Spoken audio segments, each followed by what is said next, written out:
Reverend Jackie Lewis is with us. She's the senior minister at Middle Collegiate Church here in New York City. Rabbi Melissa Beyer-Whitman is with the Temple Israel of the city of New York. Shahar Al-Salani is a Muslim community leader and interfaith peace activist. And Father Edward Beck is a Roman Catholic priest, commentator, and author. This is the time of year people reconnect with faith. People who have been feeling separated from it for a while. And I want to ask, first of all, how important do you think that is, the reconnection with faith? What role, to those who are thinking about it, toying with it, what role do you think faith can play in one's life? I'll start with you, Reverend. Sure. Thank you, Megan. Merry Christmas. Merry Christmas. I think the reason we have these annual holidays and these rituals is because we're on a journey of rediscovery. And so having a chance to reconnect takes us into the stories that shape these faiths. And this particular story, I mean, everybody loves babies. This story is all about the baby. All about the baby. This baby who is born to Mary and Joseph, this baby who is from a mixed race heritage, you know? His background is Abraham, Isaac, Jacob, Leah, Rachel, Moses, and Zipporah. So he's Egyptian and he's Jewish. So he's a multiracial baby. We have a multiracial poor baby, homeless parents, born in a manger. And don't let Hallmark fool us. The manger is like a barn, and it's not, doesn't smell good, right? So, but right there, the kind of imagination of what can happen with this one poor child that causes us then to think about how we're responsible to raise the children of the globe. So reconnecting with our faith gives us a sense of purpose and hope. Yeah, purpose and hope. Yeah. You know, Father Beck, it's a time when you think about how you were raised and the times with your family and what that sense of community meant to you when you went to church, you know, for me, every Sunday, maybe not so much as an adult. And Christmas is an inspiration to reconnect with my fellow human beings. I'm sure a lot of people feel that way. It really is, because what's happening in the culture, we start to think, well, maybe we're missing something. Maybe we are missing the religious dimension.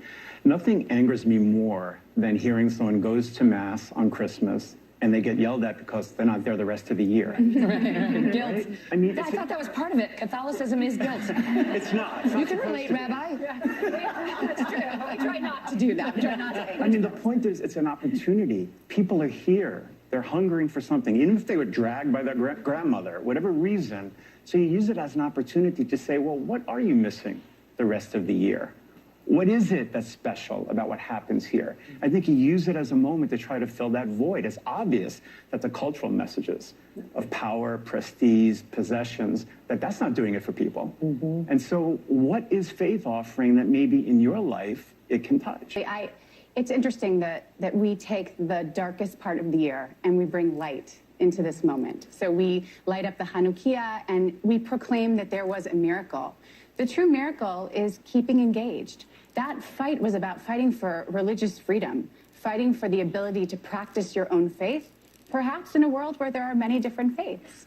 And I think people really want to connect with that message, but more than that, they want to have meaningful time with their family and they want to be engaged in a way that they know is going to improve the world.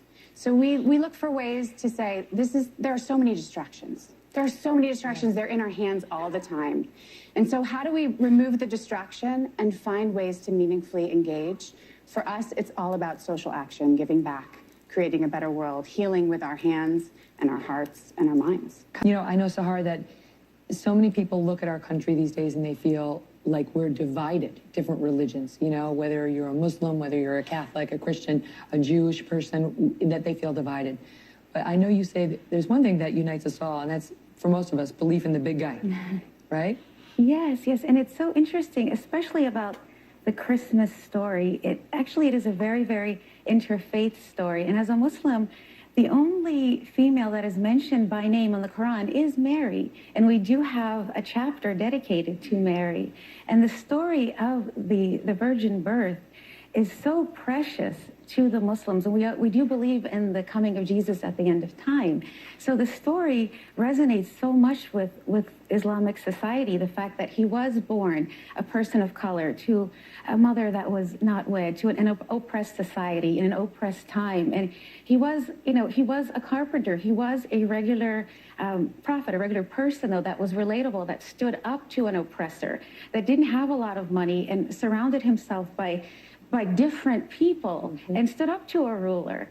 And that resonates. He was Jewish. So we always say that Jesus Christ, peace be upon him, was a Jew that became a Muslim prophet that started a movement called Christianity.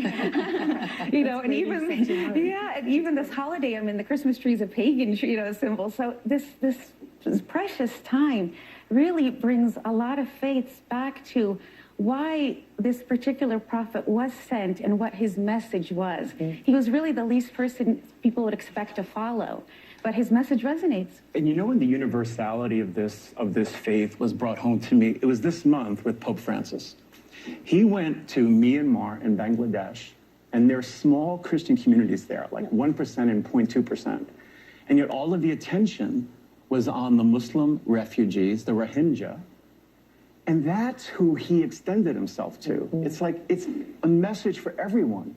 Pope Francis in Bangladesh said, the presence of God's name is Rohingya. So for the Catholic Pope to say that the face of God is this refugee Muslim community, I mean, that's the Christmas message. He gave his Christmas homily way earlier than last night. And that message that's out in the streets, it's not only in our congregations, but out on the streets with Sikh activists working for justice, with Protestant leaders working for healthcare, with somebody like Reverend Barber working to make sure the Poor People's Campaign comes back. So it's inside our worship houses and then sort of worship in the streets when we stand up for each other and stand up for justice. And that movement is Christian and Muslim and Jewish and Buddhist and Human. Baha'i. It's human. Much love.